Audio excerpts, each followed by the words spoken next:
Caroline Yadan, députée sortante de la 3e circonscription de Paris et candidate à la 8e circonscription des Français de l'étranger, est désormais en ligne avec nous. Bonjour. Bonjour. Soyez la bienvenue, vous êtes au micro de Fabienne Lissac. Bonjour Fabienne. Bonjour Marco. Caroline Yadan, bonjour. Vous êtes candidate dans cette 8e circonscription des Français résidant à l'étranger qui regroupe plusieurs pays d'Europe, Italie, Grèce, Chypre, Malte, Turquie, Saint-Marin, Vatican, mais surtout le Proche-Orient, notamment Israël. Et les votes électroniques viennent de se terminer. Vous constatez une forte hausse de la participation ? Oui, absolument, une très forte hausse de la participation, plus de 50% de participation par rapport à 2022. Donc, on a des chiffres qui sont du jamais vu, en fait.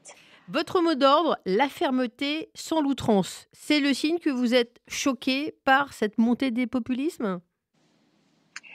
Je pense que nous vivons effectivement un moment historique. Je pense que chacun doit prendre ses responsabilités par rapport au bloc républicain qui est le nôtre et qu'on doit soutenir quoi qu'il arrive, que nous sommes en face de la possibilité qu'arrivent au pouvoir les extrêmes, que ce soit l'extrême droite avec le RN ou l'extrême gauche avec LFI, et que ça n'est pas envisageable pour les républicains que l'on est, au-delà même des conséquences économiques désastreuses que ça pourrait avoir en France. Eh bien, on parle de valeurs qui nous sont chères, on parle d'antisémitisme, on parle de complotisme, on parle d'alliance avec Poutine, et je pense que si ça n'est pas aujourd'hui que les Français réfléchissent à ce que peut provoquer leur bulletin dans l'urne, alors après il sera trop tard. Donc vraiment, moi j'appelle à une forte mobilisation, mais une forte mobilisation pour s'opposer à ces extrêmes qui nous veulent du mal et à ces extrêmes qui veulent du mal à la France. 11 candidats dans cette circonscription. On a besoin d'un petit peu de clarté. Alors, vous êtes candidate pour Renaissance, Aurélie Assouline, candidate dissidente pour les Républicains, Guillaume Bensoussan, candidat pour Reconquête. Je n'ai pas le temps de citer tout le monde, mais surtout, vous avez fort à faire avec Meyer Habib, investi par les Républicains. Quel est votre programme, votre proposition à vous ? Alors en fait, moi, il est très très clair que je suis d'abord Caroline Yadan avec le bilan qui est le mien. Caroline Yadan qui a travaillé depuis 2 ans à l'Assemblée nationale comme personne n'a travaillé, d'abord sur des sujets sociétaux et sur des sujets qui sont les miens, qui sont des sujets de droit de la famille, parce que je suis aussi avocate en droit de la famille, mais aussi surtout par rapport à la défense d'Israël et par rapport à la lutte contre l'antisémitisme. Quand je dis, je fais. Et c'est peut-être ce qui me distingue aussi. Et puis, il y a autre chose qui me distingue, au-delà du bilan assez impressionnant qui est le mien, tant en termes de délégations de parlementaires qui sont partis en Israël, que de textes de loi que j'ai déposés, d'opérations, par exemple, des otages que j'ai initiés, et puis des sanctions qui ont été prises envers les LFistes, y compris les courriers, etc.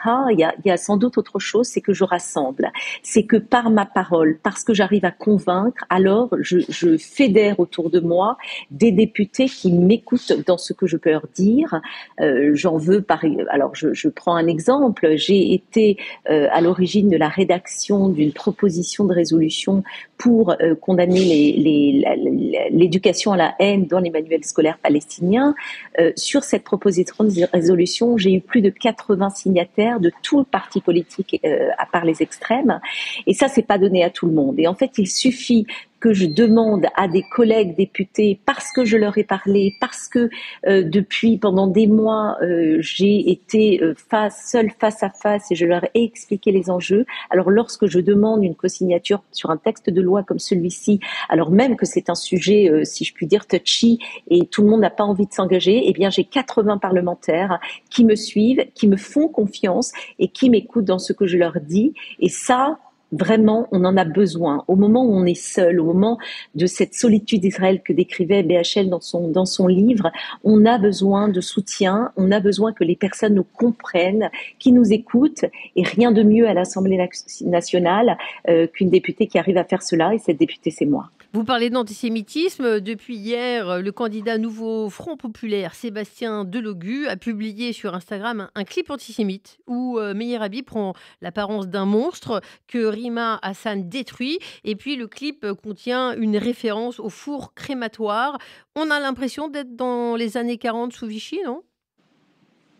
On a l'impression d'être à tout le moins dans les années 30. J'ai évidemment soutenu mon collègue Meyer Habib par un tweet. J'ai saisi le ministre de l'Intérieur de cette vidéo abjecte, inacceptable. Mais moi, je vais vous dire, il y a quelque chose qui me choque profondément, profondément. C'est que cette gauche, qui est la gauche Glucksmann, qui est la gauche Hollande, qui est la gauche qui a priori est une gauche laïque, républicaine, qui porte les mêmes valeurs que nous, même si nous ne sommes pas d'accord sur certains sujets politiques, c'est que cette gauche-là arrive à en perdre son âme pour quelques sièges électoraux et arrive à s'allier au premier parti antisémite de France, au parti de l'apologie de la haine, de l'apologie du terrorisme, au parti qui confond un mouvement de résistance et un mouvement de pornographie de l'horreur. Oui. Et ça, je n'arrive pas à le comprendre. Vous voyez, autant LR a eu les idées claires et c'est vraiment totalement désolidarisé de Ciotti et de son initiative de rapprochement du RN, autant la gauche est perdue, perdu, je rebondis, est en train Madame de Yadon. perdre son âme. Merci. Que dites-vous aux Juifs, notamment attirés par le Rassemblement national ? Je dis que le Rassemblement national reste extrêmement dangereux. Je dis qu'il ne faut pas confondre les coulisses et la vitrine. Je dis que depuis un certain nombre d'années, le Rassemblement national a entrepris une volonté de séduction, un processus de séduction, et que ça date en fait de Louis Alliot qui en 2013 a dit à Marine Le Pen: le plafond de verre, on n'arrivera pas à le franchir à partir du moment où le parti est accolé à la haine des Juifs, où il y a une image qui est accolée, qui est l'image de l'antisémitisme. Donc il va falloir, de la même manière qu'à l'époque Éric Coquerel a dit à Mélenchon, eh bien il va falloir séduire les quartiers si on veut obtenir des voix. Eh bien Louis Alliot en 2013 a préparé le terrain et a dit la première chose à faire, c'est de séduire les Juifs de France, c'est de séduire ces Juifs pour que l'ensemble des Français n'aient plus cette image-là quand ils votent pour nous, n'aient plus cette culpabilisation et cette prise de éventuellement cette réserve-là d'antisémitisme. Et c'est ce qu'ils ont accompli. Et lorsqu'ils sont à l'Assemblée nationale, c'est un peu la stratégie de la cravate qui vient dire on est respectable, on est d'ailleurs très, très poli, très sympa à l'Assemblée nationale. Mais au-delà de ça, il faut quand même s'interroger. Lorsqu'on demande à Jordan Bardella, qui a quand même été élevé aux vidéos d'Alain Soral, on lui demande si Jean-Marie Le Pen est antisémite, il est incapable de répondre. Lorsqu'on sait que dans les coulisses du RN, il y a des anciens gudards qui n'ont absolument rien abandonné de leur idéaux nazis. On vient d'en parler dans le livre sur Jordan Bardella. Voilà. Je rebondis parce que vous êtes parti à la conquête de l'électorat dans les pays du pourtour méditerranéen. Vous étiez à Athènes il y a quelques heures. Et que disent les binationaux que vous rencontrez ? Alors j'étais à Rome, j'étais à Athènes parce qu'effectivement la 8e circonscription, ça n'est pas qu'Israël, loin s'en faut, et que j'entends être une députée sur le terrain, une députée de proximité, une députée qui ne se rend pas que en Israël, et une députée qui se rend dans l'ensemble des pays en question, dont effectivement Rome, dont effectivement Athènes. Je crois que dans ces pays-là, ils se rendent bien compte de ce qui est en jeu, ils se rendent bien compte que nous avons tous intérêt à ce que les extrêmes ne gagnent pas ces élections et n'arrivent pas au pouvoir. Voilà, ils ont un esprit d'ailleurs qui est un esprit de justice sociale que je partage entièrement. Et donc ces visites à Rome, à Athènes, j'aurais bien voulu aller ailleurs, mais cette campagne est une campagne vraiment éclair. J'ai eu vraiment des échanges très riches, très enrichissants, très très fructueux avec ces personnes qui m'ont accueilli de manière très chaleureuse. Et voilà, ça m'a fait chaud au cœur et je suis d'autant plus motivée. Quels sont les sujets qui préoccupent les habitants, les Français que vous rencontrez en Grèce ? Je crois qu'on parle de simplification, de diversification de l'économie.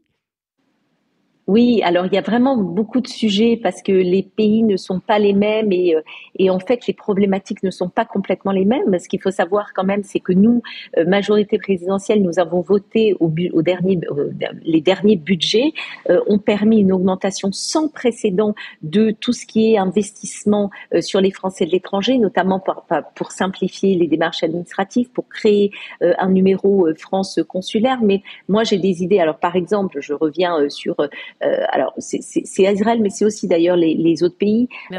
Tout ce qui concerne la simplification pour les retraites, pour l'état civil, pour refaire ses passeports, pour les certificats de vie, pour en fait aider les Français, et puis surtout continuer cette coopération entre la France et les pays étrangers pour permettre que ce soit dans les domaines de la recherche, de la culture, de l'enseignement, des entreprises, de la sécurité, faire en sorte qu'on continue ces partenariats-là. Merci beaucoup, Madame Caroline Yadan, d'avoir été en direct avec nous d'Israël, où vous battez campagne dans cette 8e circonscription des Français résidant à l'étranger. C'est important, 146 883 Français sont inscrits au registre. Merci pour cette interview. Merci à vous, au revoir.